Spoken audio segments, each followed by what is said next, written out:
RacerX has an awesome promo going on right now. If you subscribe or if you renew to RacerX, you're going to get 12 print issues, 12 digital issues, RacerX read-alouds. And I know Mathis has a new story out that he is going to give it to you in podcast form through RacerX read-aloud. You get digital magazine archives, and one of the most popular things they do every year is the RacerX calendar. So the 2021 RacerX calendar is celebrating 50 years of AMA Pro Motocross.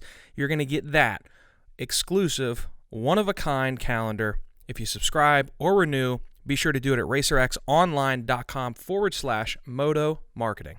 Hey, I want to tell you about Moto brand. Moto brand was founded during the 2020 COVID-19 pandemic when the sport that we live for was taken from so many of us, whether it's cycling or moto, waking up on a Saturday morning knowing that your local track was closed, there would be no Supercross, and for many of us that we couldn't even hit our favorite local riding spot or trail with our crew. We were forced to be reminded of how much the sport of moto and cycling truly means to us. Moto brand represents a collection of individuals that not only ride, but live to ride. It's what we think of at all times of the day, and sometimes at a detriment to your relationship with your significant other. It's for those that look at their motorcycle or their bicycle as part of their identity. Maybe it's the way that you bond with your son or your daughter or your spouse. Perhaps it's your way to blow off stress of your day job, or even, hey, it is what it is, maybe even it's your marriage. This sport is more than just a sport. For many of us, it's a way of life. It's what keeps us ticking. It's what keeps us living. Moto brand was created for a purpose, to be more than just a shirt that you can throw on in the morning, but these designs represent who you are and what you stand for. So I encourage you to head over to themotobrand.com, check out our collection. We have a pedal collection and we have a throttle collection, and there are more designs to come that stand for something. So head over to themotobrand.com and we'll see you there. Welcome to the Moto Marketing Podcast, presented by RacerX, the podcast for moto industry professionals, entrepreneurs, and riders. If you want to grow your brand and business in today's digital-first world, you have to know how to turn a stranger into a fan, turn a like into a customer. You have to know how to turn attention into dollars. This podcast is dedicated to keeping you in the know on real marketing tactics that work in the moto world so that you grow your business and help grow the sport. Get ready to learn from the very same marketing experts trusted by RacerX, Lucas Oil Pro Motocross, GNCC, and NBC Sports. They'll help you navigate the world of digital marketing for your moto brand. This is the Moto Marketing Podcast. Presented by RacerX. All right, guys, welcome back to another episode of the Moto Marketing Podcast. I'm your host, Luke Nesler. We've got a special episode today. When we built this studio at the end of 2019 going into 2020, our goal was to take advantage of all the people that were going to be in town around the High Point National, etc. And we haven't been able to do that because of obvious reasons with COVID. So we haven't had any in-studio guests until now, and it's worked out. From thanks to Zoom, we've been able to bring our guests in. But not only do we have our first in-studio guest, we've got somebody that is important on several levels. He's played a very important role in my life as far as getting my foot in the door. I've known him since I was a kid, become very close friends with his family. All of his sons were from the same hometown of Bridgeport, and somebody that is an important role in the sport of motocross and has played a massive role over the years. And then as far as getting things done this season and allowing us to go racing and enjoy watching the Pro Motocross Series and attending GNCCs, he and his team were the only reason we were able to go racing this year. So I'm excited to welcome Tim Cotter in the studio with us today. Tim had a short drive over from the office, and man, we appreciate you coming in. And it's an episode I've been wanting to do for a while, so I'm excited to have you. It is my pleasure. It's awesome to be here. It's awesome to be with you, Luke, and watch how you've grown and your business and be a part of Moto. It's pretty darn awesome. But and I thank you for the introduction. I don't know if massive is the right word or not. We have great leadership in our building and people that have a tremendous amount of passion. And it was through their leadership, and I just am lucky enough to be the point guy. But it's been very, very good. Yeah, no, this has been it's been an incredible year on several fronts, and I think it speaks volumes to what MX Sports as a whole has pulled off this year, and we'll get to that. I want to take a step back because we always start with kind of how you got to where you are today, and that's a story I've been wanting to dive into, but I want to first quickly kind of tell the story of how we met. I was just a die-hard motocross fan. I remember when I realized that I was reading Racer X, and Racer X was in West Virginia, which was 45 minutes from where we lived. I had no idea. And then my journalism teacher, which you know very well, Alice Rowe, she's since retired, knew that I was a big motorcycle fan or motocross fan, and we were having a yard sale to raise money for something at the school. And I remember you were in one day and you'd brought a bunch of just old apparel that you didn't need anymore from, amateur nationals, whatever, and you were donating it to help raise money. And she brought me down, and I about freaked out because I saw all this Thor stuff, and I was like, Parts Unlimited, just everything possible. I was like, what is that? And then she introduced me to you, and we've since come very close, and Griff, your son, and I were best of friends in high school and still remain good friends. And you were the first. So I started the agency in 2012, and we were working with kind of anybody that had a heartbeat and a wallet, law firms, medical professionals, whatever. You were the first person in Moto that gave us a shot and said, hey, do you think you can help us sell tickets to a few of these races? And we did. And then it literally just snowballed from there. So I've told you this time and time again, but I will always be in your debt for what you've done, because we wouldn't be here at all if it weren't for getting that foot in the door, and that initially came from you. So before you met me, you were in the sport for several years. How did somebody that wasn't a motocross racer get to the position of, it is what it is, the position of power that you're in today, and you're an iconic voice for the Nationals? How did you get to that point? Where did that all start? Well, I'm careful not to use the word power. Maybe I will. Maybe it is a word of it's influence. But how did I get here? Man, no one would have dreamed. I wouldn't have dreamt that I would be here doing this in power sports and motorsports. I was a stick and ball guy. I am one of 7 boys for Bobby and Jackie Cotter, and we grew up in Bridgeport area. We lived a little bit in Florida, but when my oldest brother was old enough to go to college, my father felt that it would be cheaper to move to Morgantown than it would be to rent apartments and dormitories, because there was 7 boys in 10 years, and we were all going to be mountaineers. There was no question that we were going to become mountaineers. And so we moved to Morgantown, and I happened to go to school with Carrie. And Morgantown Junior High School, which is no longer there, with Carrie. And believe it or not, Rita was a substitute teacher at Morgantown Junior High School. So that's how I met Rita. Really didn't know them very well. But my goal in life was to be a radio broadcaster. I wanted to be the next voice of West Virginia sports. At that time, there was a guy by the name of Jack Fleming, who is in, I think, every radio hall of fame there could be. And that's who I wanted to be in life.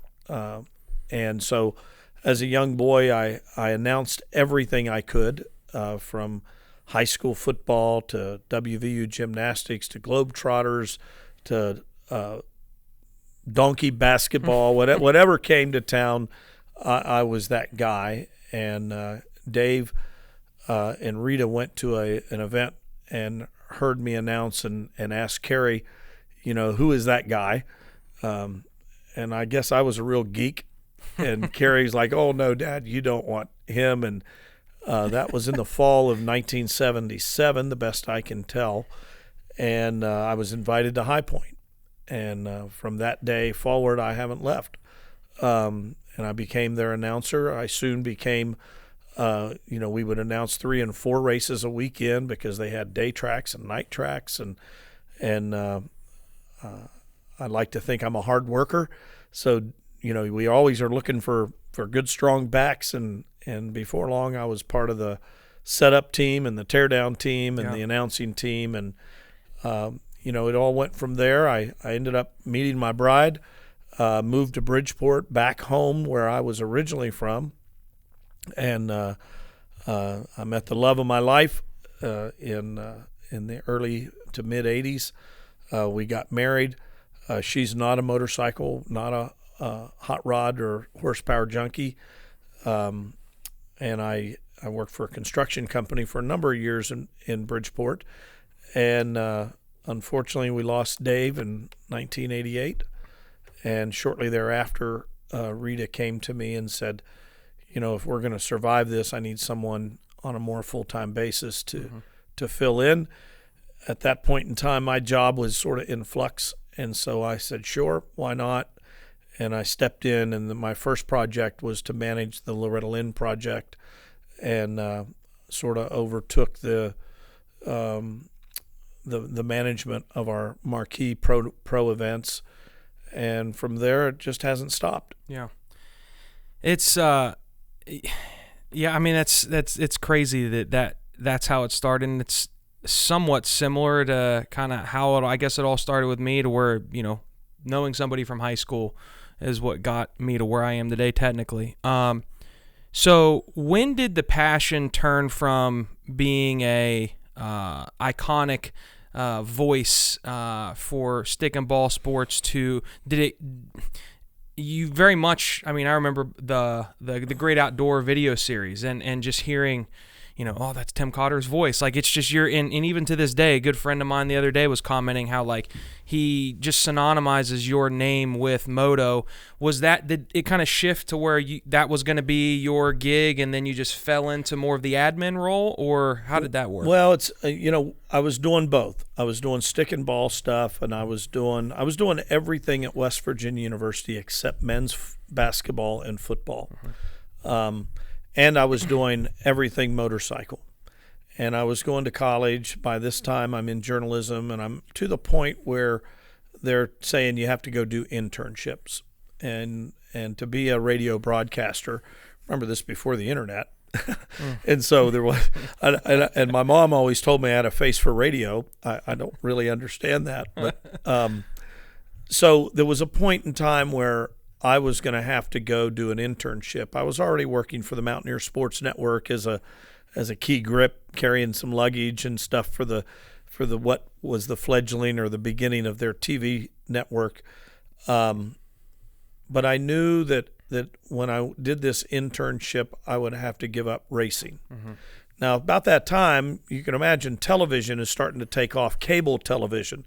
When I grew up, I had 2 channels, 3 channels if I was lucky, ABC, NBC, and CBS. There was no ESPN. There was no MAV TV. There was none of that.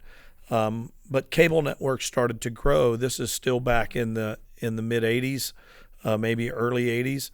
And Larry Myers at the time was the announcer, the live announcer at all of the events. And Larry, I would do events, and Larry was doing quite a few, the Blackwater 100, the High Point National, the Steel City National, and I was Larry's wingman at those 3 races. Well, Moto World started to come into play, and on USA Network, and Larry became full-time television. And so that was really my break, in that all these national promoters who use Larry Myers, said, what are we going to do? And Larry said, well, here's this kid's number. Mm-hmm. He's in Morgantown, and he does a good job, and he gave me a great endorsement. And I picked up all the nationals, and I picked up many of the Supercrosses. And so I became the voice by default. Right. I became that voice of motorcycling or motocross. And but I still had a choice to make, because that internship was still looming, and my journalism degree was in jeopardy. And by the way, I'm making real money. Right. I was making $500 a week. Mm-hmm. That was a lot of money for me, Yeah. And so I got to thinking, well, maybe I should do something different. And why do I go to college to be a broadcaster? And I'm already, I'm a little bit too big for my britches now. I'm already the key guy, right? And so I left journalism and went into accounting. And I had 2.5, 3 years into journalism, and I have 2.5, 3 years into accounting, and I don't have a degree in either, because then life happened. Right. But who knows if I would have stayed in journalism, where I would have ended up. I don't look backwards. I'm grateful for where I'm at. I'm very honored to be in the position of influence. I love announcing races. I didn't get to announce one race this year, not one. But that's my outlet. That's what some people go play golf. Some people go hunting. Yeah. I really enjoy announcing races, and it's a lot of fun for me to do that. But from there, opportunity, there was a need. And when you work for the Coombs family, you fill holes. Right. We're all firefighters. And even when Dave was alive, I was managing the sponsor villages, and I was doing a lot of different things for Dave and with Dave, and so it was an easy transition over to the event management business. And Rita certainly, after Dave passed, Carrie at this time, Carrie's in law school, right, or just became a lawyer. Davey is pulling on the rope as hard as he can pull to make Racer X happen. Timmy was more hands-on, involved in the motocross tracks, and Carrie's husband, Jeff Russell, who was a national enduro champion, was sort of overseeing and was under Dave's wing, building GNCCs, but no one was really managing the events. And so that's where I don't know that anyone pulled me in the office and said, "You're the event manager now." Right. It just by default, that's what happened. What year did MX Sports take over the Nationals, and how big of a shift was that from running the array of amateur events that you guys had to then taking on the biggest stage that there is in professional motorcycle racing in America? So I think that, and I'm not very good with dates, but it was about 10 or 11 years ago when that happened. And, by that time, we were 10 years post Dave Coombs.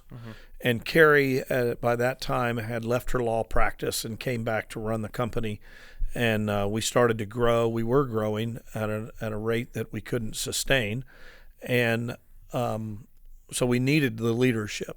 And Carrie was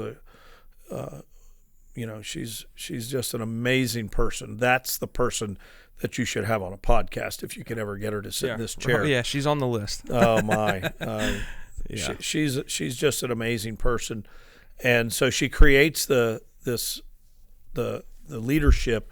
Big Dave, back in his day, created a thing called the NPG, the National Promoters Group.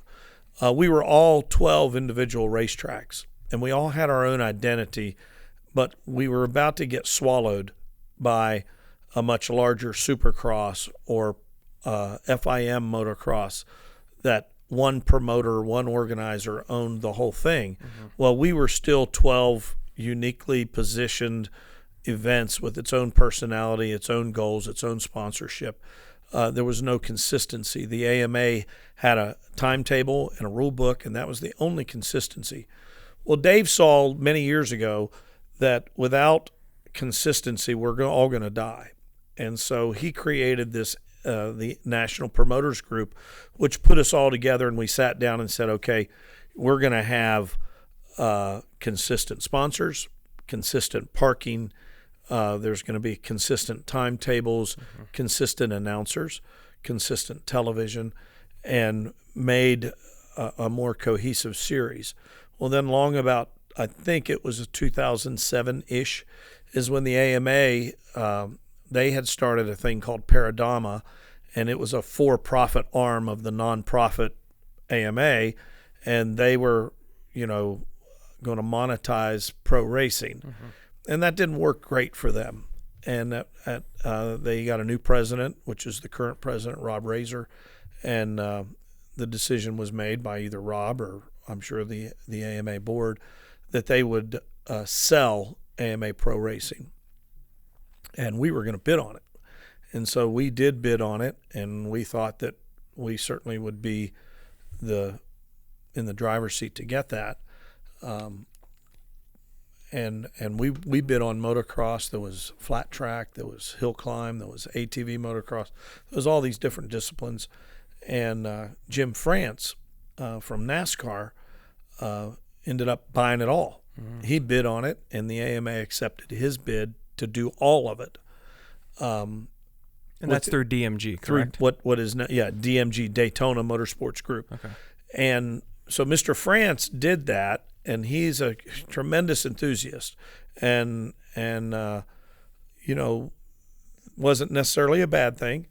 But then Jim and his team, the DMG team, contacted us and said, we would like for you to do motocross. And so that's when MX Sports Pro Racing was born, mm-hmm. to oversee the management of motocross. And so that, that relationship, that's a whole nother podcast. Right. Right. But when Mr. France and DMG had the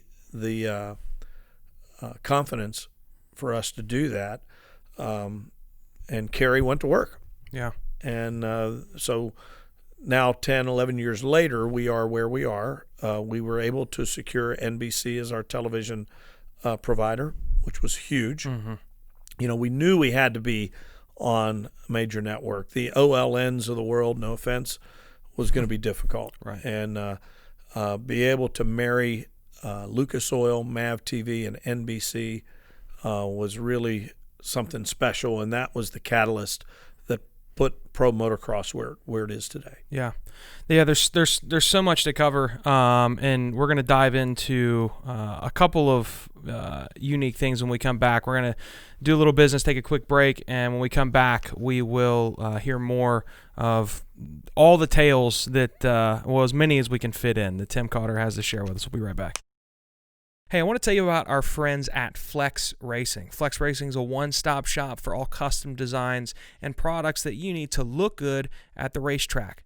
Flex creates some of the most stunning and custom race day materials available today, designing and manufacturing products that help you represent your team and your sponsors. Products like custom pop-up tents, table covers, chairs, umbrellas, bike graphics, bike mats, even gear bags. And I'm telling you, the gear bags, they're sick. We're going to get some made for Impact and our EMTB team. They're awesome. If you need your name or your logo on it, chances are these guys can take care of it for you. Flex also provides rider and team logos, truck and trailer wrap designs, custom t-shirts, and even jackets. Not only are the designs killer, but my favorite thing, the prices. Right? They care about giving you the best possible price because Flex is entirely made up of riders and racers. They understand how expensive it is to look good and to be professional, so they've tailored the prices on all the products to be as affordable as possible to help privateers, big teams, small teams, everybody in between save the money that you guys need for things like travel, race fees, food, etc. They simply get it, right? Flex Racing's motto is secure the vision. They know that greatness exists in all of us, and they're here to help us bridge the gap between our vision and our reality. So maybe it's time to replace your pop-up from last season, or you need some fresh new gear, or maybe even need to replace those graphics on your bike to display your team logo. Give my friends at Flex Racing a shot. You can check them out at flexracing.com. Let them know that Impact sent you. Let them know that you listen to the Moto Marketing Podcast, and you can save 15%. Hey, big shout out to our friends at FMF. Little D and the guys are always doing some pretty exciting things, not just with the performance products, but man, they've got the coolest apparel in the game, and I want to give you guys an opportunity to get that at a little bit of a discount. If you go to FMF and pick up any gear you'd like, hats, shirts, whatever it is, upon checkout, if you enter the code MMP30, MMP30, you can get 30% off. So MMP30 at checkout and get 30% off your order on FMF Apparel. All right, guys, welcome back to the Moto Marketing Podcast. We're talking with Tim Cotter today, and one of the stories that I still remember to this day was, so I went to the National at Budds Creek with you, and Cam, your middle son, in 06, and you were kind of taking me under your wing and trying to introduce me to people that you knew. And I met Bevo when he was at Scott, and I kind of helped him man the Scott booth. And then 07, which was the year I graduated high school, you asked if, hey, do you want to go and help with whatever? And sure. So I remember Matt Ware, who was a photographer at Racer X at the time, picked me up. We drove up to D.C., picked up Simon Cudby, and at the time, again, I'm a 17-year-old, just super fan, and we're picking up like the most iconic motocross photographer ever, and I'm trying not to freak out and just be cool. And then he drops me off at the track, which I was staying with you in one of the motorhomes that you guys had, and I still remember to this day, I hadn't met Carrie. I was terrified of her because she's Carrie Coombs, and I'm a kid. And you had to go you had a meeting, and you were like, hey, get settled into the camper and the motorhome. And I'm in there putting my stuff away, and Carrie comes in, and I think it was theirs at the time. And I just remember her looking at me being like, had no idea who this kid was in her motorhome. And she's like, who the hell are you? And I about passed out. And I'll never forget that story. And she's since then, I mean, she's such just a dominant force. And just the stuff that she can pull off is amazing, but she has been nothing but just amazing to me. And that still sticks in my brain, that one time. And that, not to mention that Motocross of Nations was the time that, Villapoto put on the show he put on, and just the stuff that happened at that event, I'll never forget it. It feels like a dream and just a foggy haze. Was that one of the most unique events that you ever witnessed? I mean, you've had so many. Is that among, just with it being one of Carmichael's last rides and Villapoto and the fans, and where does that kind of stack up for you? I'm embarrassed to tell you that I don't remember hardly any of those events. They all just sure, melt blur together for me. Yeah. Anytime you have a Motocross of Nations and you're a part of it, it's pretty special. Yeah. The most memorable event for me was we went to Ernay, France, and Loretta Lynn's, through Davey's generosity and agreeing to something before Carrie knew about it, is Davey said that Loretta Lynn's would be the title sponsor of the Motocross of Nations team, Team USA. And so he came to me, and he got, and this was Davey's way of justifying it, is that, hey, Loretta Lynn's is the title sponsor and you're the head of Loretta Lynn, so guess what? We're going to Europe. and that was a lot. I'd never been to anything quite like that. And it was an amazing trip for me, and I really didn't have much of a role there. I guess I was the title sponsor of the team, but to be with those guys and to be a part of Team USA was really cool. I love being involved in the game. I don't ride a motorcycle. I don't play basketball. I'm not so my gig is that when the event's over and I can see that we did a fairly good job and people left with a smile on their face, then that's where I get my kicks. Yeah. It was pretty cool. The Budds Creek Motocross of Nations, the one at Red Bud here a couple of years ago, was awesome. Look forward to have that back here in the next couple of years. Those are all cool. Daytona is a pretty special place to go do a race, and Loretta's is always a high for me. That's one thing I try to. I mean, coming into the sport and now having the privilege of it being my profession, I really try to stay a fan so that I enjoy it as much as I do. And I can see how, I mean, you go to the most iconic motocross events in the world every year, time and time again, you put them on. So I can see how they would all start to run together. And that's something that I've had to, I mean, the fact that, Red Bud is one of the tracks that we work with. And I remember the first time I talked to Tim and Amy Ritchie, I was like shaking, because I'm like, man, don't mess this up. This is like the motocross track. This is Red Bud, and now we've worked with them for several years.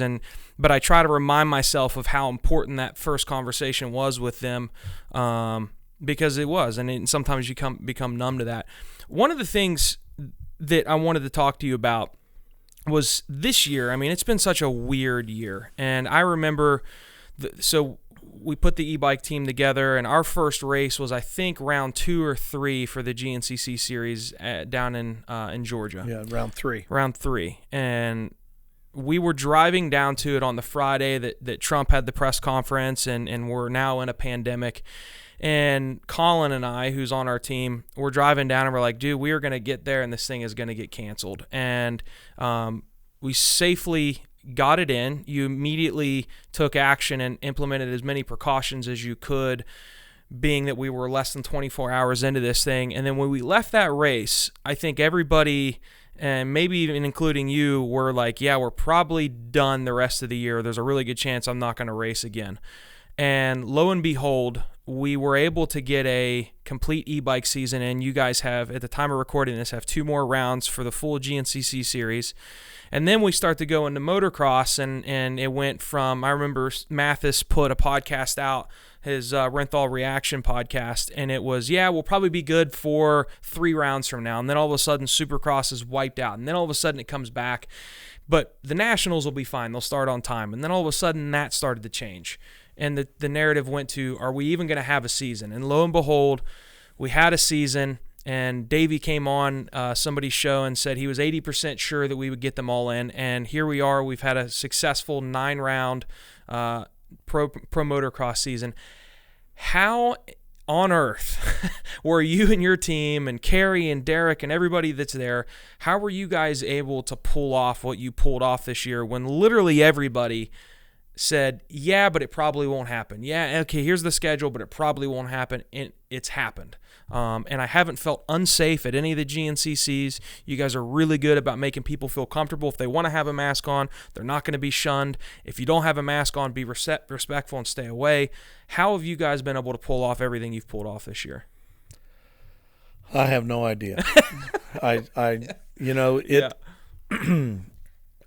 don't know that any of us are equipped to manage a pandemic. But what we are and what we have always been is adaptive. In our business, we adapt every day. We are a small business. We're a lot smaller than a lot of people think we are. Mm-hmm. We're a bunch of hardworking people. Sometimes we're probably naive, and I think that may have been part of it, that we're naive and we're I don't like to use the word dumb, but maybe we were too dumb to say no or to say, yeah, I agree. Mm-hmm. But no, I can remember almost the mile marker we were at on I-77 North after that Georgia event. The world came to a screeching halt. We got in. We got in by the skin of our teeth. Mm-hmm. Had we not already been there, we probably wouldn't have been able to do it. Yeah. And because everyone left Florida and needed a place to go, and the organizer at Ionia Pass is a campground, so they were welcoming people, we were full regardless. Had it been another race on the schedule and people hadn't left their homes yet, probably would have got canceled. Yeah. So we got that one in, and heading up the road on I-77, and Carrie's in one car, and as I recall, Rita and I were in another car. Davey was back at home already. Roy Jansen was back in Ohio already, and we were all on conference calls together in disbelief and not knowing where to go next and what to do next. And that I wish I recorded that conversation, because part of us were saying, oh, this will be done in a week, this is just going to pass, we'll be fine, it'll be okay, and then Roy saying, no, this is bad, this is super bad, it's not going to get better, we're going to be in trouble. And we didn't have a clue. Yeah. Nobody did. I don't care who you are, you didn't have a clue, and you didn't know how to navigate this. And it was then that we came to the conclusion that we weren't smart enough to do this. And we could not manage this the way we would typically manage issues. We deal with issues quickly and swiftly. And between Carrie and I, or Carrie and I and Davey and Rita or Roy, we get together and we make a decision and we go to the next thing. And if that was wrong, we back up and we do it again. Mm-hmm. Well, we didn't have that chance to do that here. So through my relationship with Snowshoe Mountain Resort, after a race up there, they have what they call the SLT. It's the senior leadership team. And I always thought that was a really good concept, where they brought their senior management in every month, however often, and they sat down and they really tackled problems and situations. Mm-hmm. And we never did that. Our senior leadership team is Carrie and Davey and Rita and I and Roy. You know, we don't do that. So we decided that we needed a leadership team. And so we took us four, and we added a couple of guys from the AMA. We added a guy who I'm very close to. It's my older brother, who is a retired executive for Marathon Oil and had dealt with a lot of situations. He was an HR guy. And so he's also a numbers guy, and so he became our COVID expert. Mm-hmm. The word expert on tracking numbers. And so immediately on that day, we started tracking every county that we race in. Mm-hmm. Now think about that. Yeah. We race in, there's 50 plus Loretta Lynn qualifiers. There's 12 pro nationals. There's 13 GNCCs, on and on and on. And so we started tracking every county. And there's a website, the National Institute of Health, it's the University of Washington's website that was the leader in COVID reporting, and how many hospital beds are available, and how is the medical team being tasked, and all that. Now, we also had the ability to sit back and watch some other people do it, right? Freestone was the 2 weeks after that was Freestone. Yeah. They were trying to run.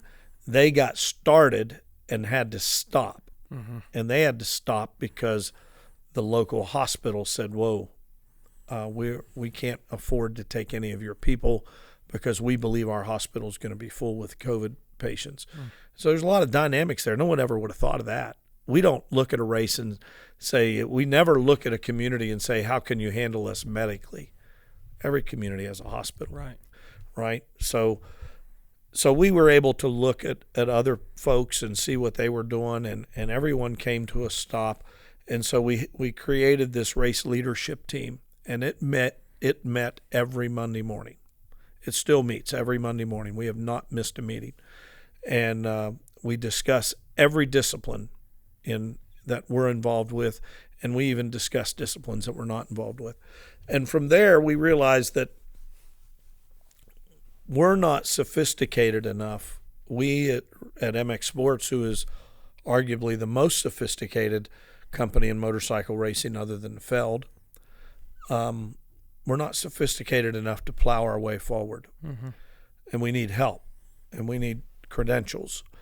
And if you look back in your motorcycle family, and I say this a lot, Luke, and I truly mean this. People criticize me for this quite often, because when I address people at riders' meetings or wherever I am, I refer to us as a family, our motocross family, our GNCC family. And I don't take that word lightly. But if you look back at the people that are in our family, we've got some remarkable people that are very successful in different disciplines and different ways of life. And so we started to draw on our family members, and we started to look at other racing disciplines and draw on them. And before we knew it, we had 43 people on a safe-to-race task force. Mm-hmm. That word task force is used a lot, and it's a political name that maybe they do things, maybe they don't. I can tell you this task force did some things. And there was a lady, she's one of the real all-stars, I believe. Her name is Dr. Nona Coburn. And Nona Coburn raced Loretta Lynn's back in the 80s. And she came back in our life about 5 years ago. She called and said, hey, I'm a doctor. I know all about you guys, and if you ever need my help, I'll come and help. So she came to Loretta's and she worked the medical tent, and she's come to a couple events but she works for the National Institute of Health. She's a bureaucrat. She's exactly what we need. Right. So we asked her to be on our committee. Now, she couldn't be on our committee as a member of NIOSH, but she could be on our committee as a motorcycle enthusiast. And for someone who deals with bureaucracy, her information and her input was invaluable. There's another lady in Crawfordsville, Indiana, where we do a lot of racing. We come to know her because of the events we do there are such large scale, and we need help. And she's always been a proponent of what we do, and that's Sherry Harrington. Sherry is the director of Homeland Security for Montgomery County, Indiana. No one's ever heard of Montgomery County other than us. It's not a huge metropolitan area, but it is a lady that really understands Homeland Security, government relations, documentation, what counties are going to be looking for. Yeah.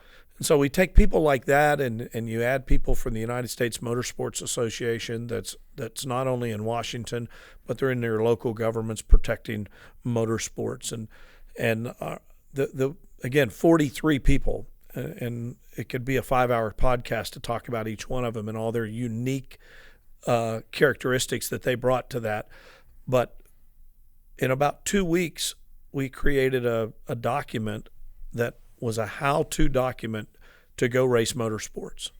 Whether you're cars, trucks, motorcycles, ATVs, bicycles, whatever, you could take this document, and it had credentials, and it had all 43 people in the back of it that said this isn't something that Kerry and Tim and Davey and Roy came up with. This is something that all these really smart people came up with, and we cross-referenced it to the CDC. So now we have a document that a health director can understand. Right. But when you look out, and all this time we were very transparent with our constituents, the constituents being our racetracks. And we had Zoom calls. Zoom's a wonderful thing. We realized that our Zoom account wasn't big enough because it taps out at 100 people. And all of a sudden we were having more than 100 people on these calls. And they were racetracks that were calling in to say, okay, what's the update? And how do I get back in business? Yeah. And that document, the Safe to Race Toolkit, we made available for free for anybody who wanted it. Not only did we make it a PDF on our website, but if you ask, Kerry would give you the Word document so you could change it and put your name in it. And when that document hit a health director's desk, they said, oh, wow. Okay. Because remember, if you're a health professional, you're lost too. Right. No one's done a pandemic before. And so they look at it, and they made some tweaks here and there, but for the most part, we got to go racing.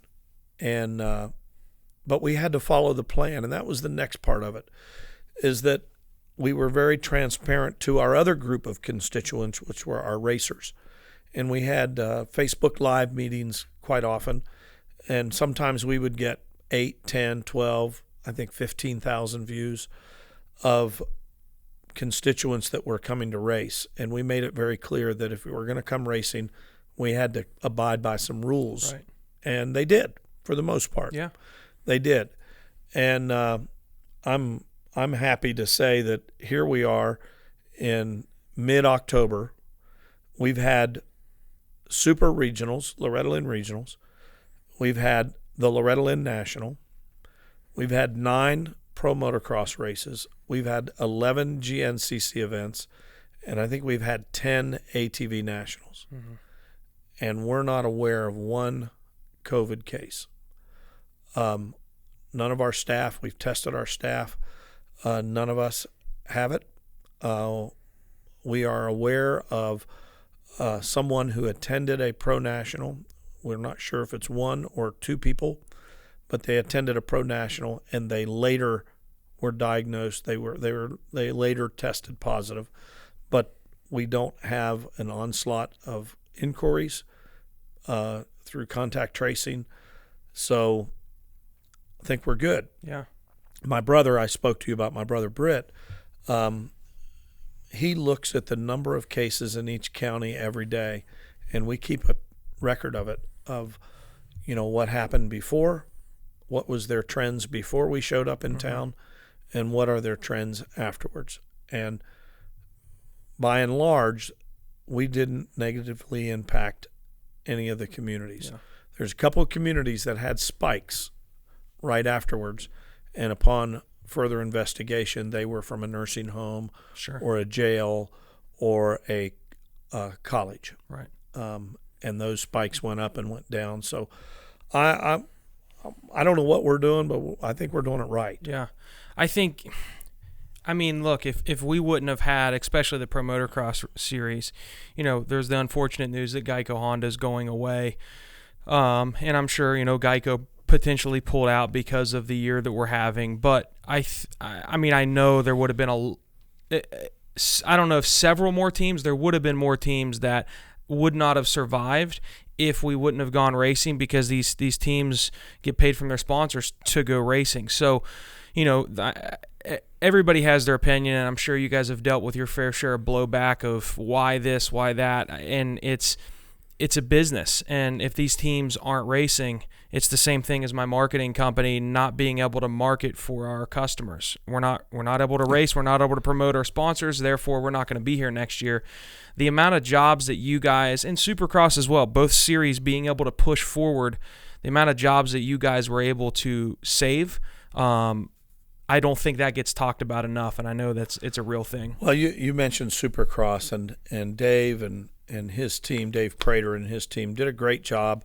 We're able to get Supercross in a bubble up and running. Yeah. That was before bubbles were cool, right? Supercross did it in a bubble before NBA talked about bubbles or Major League Baseball or any of them. And so, believe it or not, I can't imagine that the NBA wasn't watching Supercross and saying, okay, how did they do this? Because it's no different, right? And so hats off to Supercross for being able to get that up and running.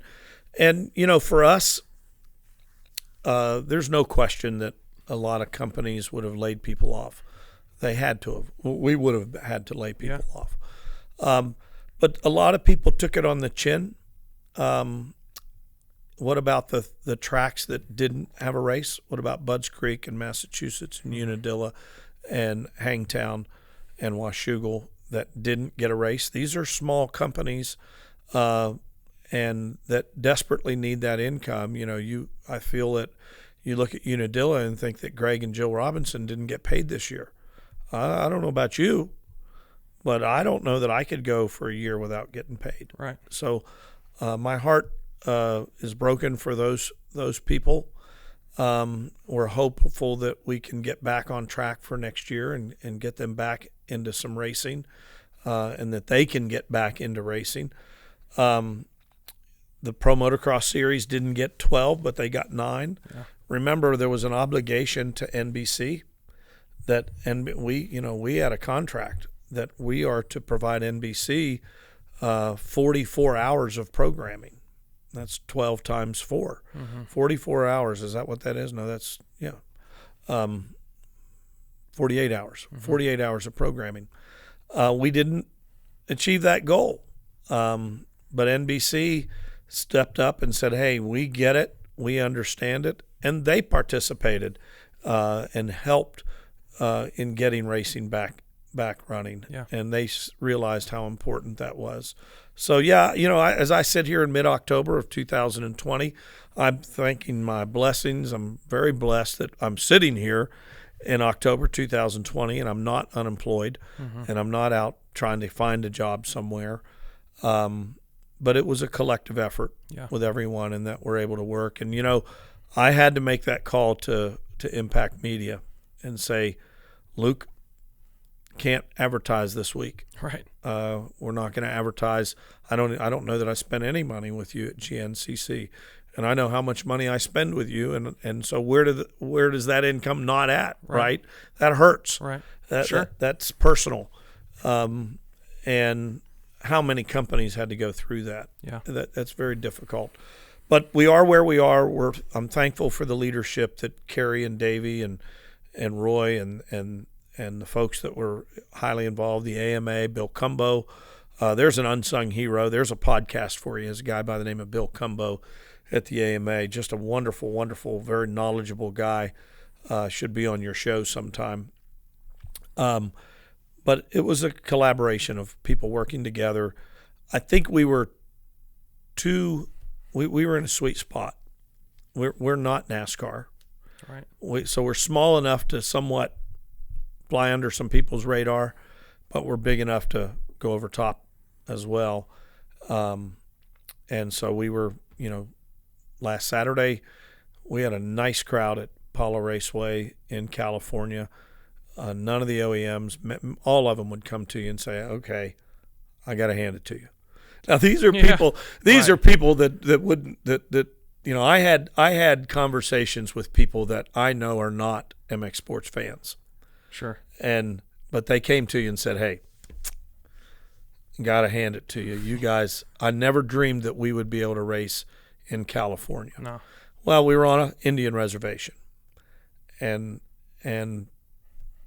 the Pala band of Mission Indians, made it clear to us that the California government really doesn't have jurisdiction on the Indian reservation. And we weren't believing that. But the California governor, during one of his press conferences, said early on that he would not go to the mat with the Indian reservations. Mm-hmm. And it was, I think, mostly based on casinos. Right. And so we told the organizer out there, which I was there for almost 10 days, told the organizer, you get your Caltrans permit, which is your traffic control permit, which means California Highway Patrol is involved, mm-hmm. and we're good. Mm-hmm. And it was no problem getting the Caltrans permit. They filled the paperwork out and sent it in, and the California Highway Patrol people that I visited with while I was there couldn't have been more receptive and glad we were there. And